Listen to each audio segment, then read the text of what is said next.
Learn how to prepare traditional Turkish coffee using a small brass pot called a cezve or ibrik.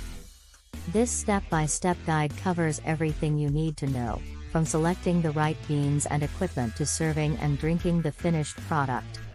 Preparation of traditional Turkish coffee begins with selecting the right beans.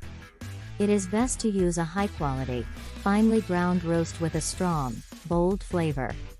You will also need a small brass pot called a cezve or ibrik, as well as a heat source and water.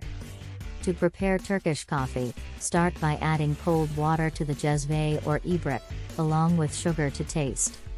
If you prefer your coffee unsweetened, you can omit the sugar. Next, add a heaping spoonful of finely ground coffee beans to the pot for each cup of coffee you are preparing. Place the cezve or ibrik on the heat source and bring the water to a boil.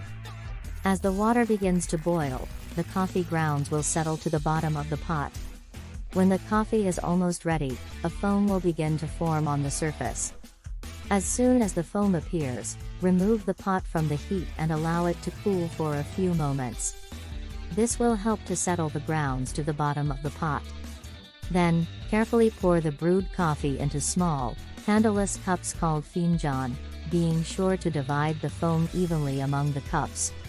Serve the Turkish coffee hot, with a glass of water on the side. The water can be used to rinse the mouth and palate between sips of coffee, as the grounds will settle to the bottom of the cup. To drink Turkish coffee, take small sips and savor the rich, full-bodied flavor.